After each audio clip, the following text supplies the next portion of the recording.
Shalom à tous, Shavatov les Koulam. Alors on va commencer, mes chers amis, la semaine avec une histoire exceptionnelle qui est racontée par le Rav Yoram Abergel Zatzal. Écoutez bien, une vraie histoire qui s'est passée à quelques dizaines d'années seulement.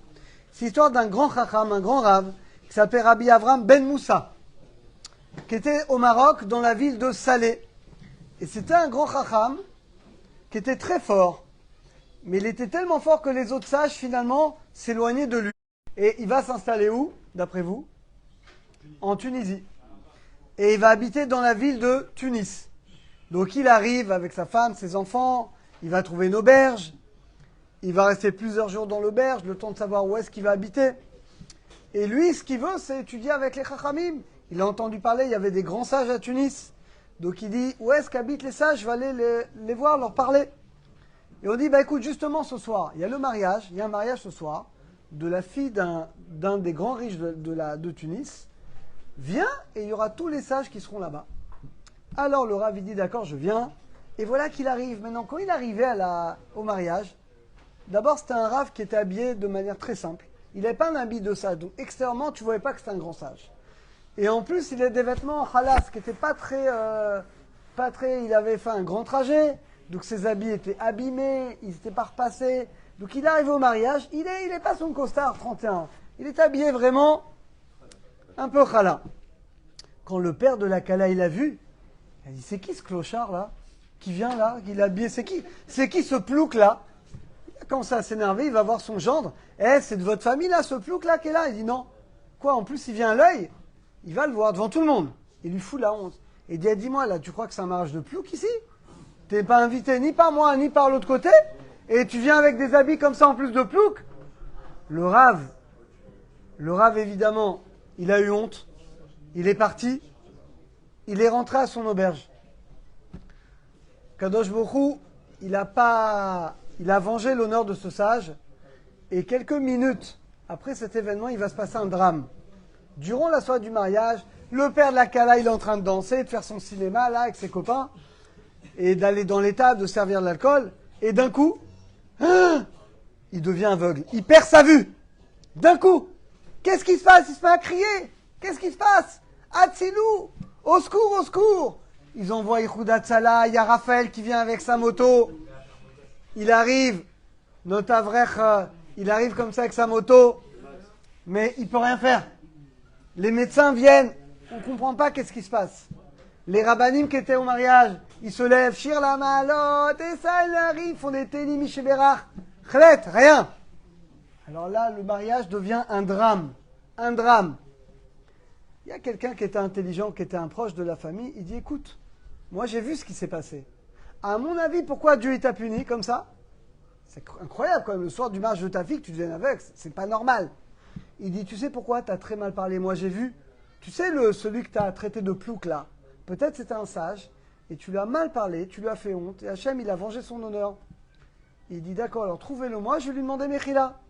Alors voilà, ils font des recherches, et ils le trouvent à l'auberge. Alors voilà que le père de la Kala, il va, on l'accompagne, on lui tient la main, il tape à la porte. Qui c'est qui va ouvrir? La rabbinite. La rabbinite, elle ouvre, elle dit, voilà, on veut voir le Rav, vous étiez au mariage, on veut demander Mechila, on ne s'est pas bien conduit.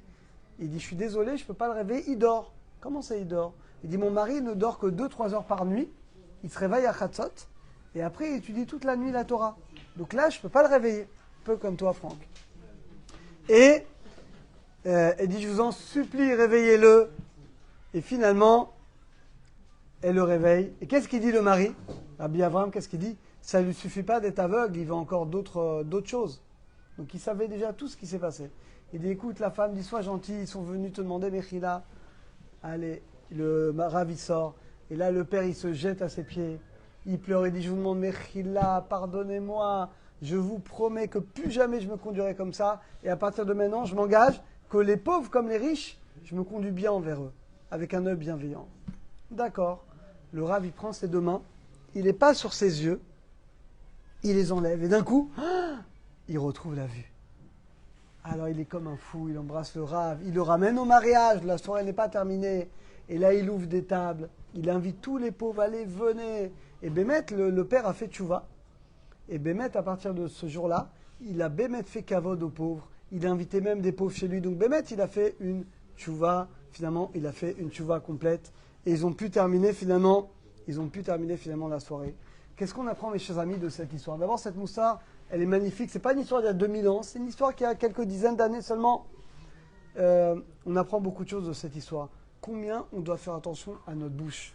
Vous savez, dit Laura Bergel qu'à la fin des temps, malheureusement, on le vit, crève les Mashiach, les souffrances de l'accouchement du Mashiach.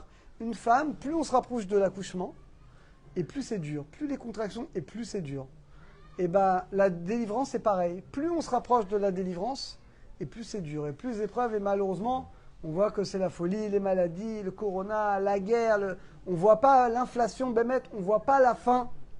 On ne voit pas la fin, et malheureusement, chaque jour, il apporte un lot, malheureusement, de mauvaises nouvelles. Comment on peut se sortir de tout ça? Comment on peut être sauvé? Il y a une promesse, écoutez bien.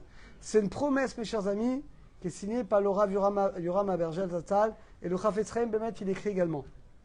Celui qui s'engage à garder sa bouche, il garde sa bouche, il critique personne, il parle contre aucun juif, Calvachomer contre des sages dans notre histoire, mais il critique personne, il parle mal d'aucun juif. Celui qui garde sa bouche, il a la promesse que lui et tous ses descendants seront protégés de toutes les souffrances de la fin des temps.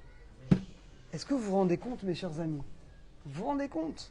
Alors c'est ça, mes chers amis, c'est ça la morale de l'histoire d'aujourd'hui, qu'Hachem il nous aide tous à garder notre bouche bémette, à de ne critiquer aucun juif, et par le mérite qu'on garde notre bouche.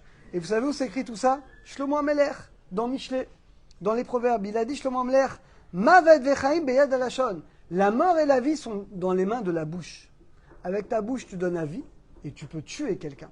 Tu peux faire des compliments à quelqu'un, l'encourager, lui faire tchouva. Tu peux le tuer en médisant de lui. Et il a dit également, Shomer piv ou shono, Shomer mitzarot nafsho.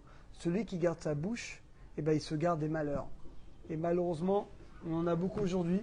C'est-à-dire qu'on doit faire tchouva essentiellement sur notre bouche. Donc Hachem nous aide tous à garder notre bouche et qu'on mérite chacun d'être sauvés, nous, nos familles, tout le peuple d'Israël, des Chevlo Shel Mashiach, et qu'on ait une Géoula facile, Berachamim, Bezrat Hashem.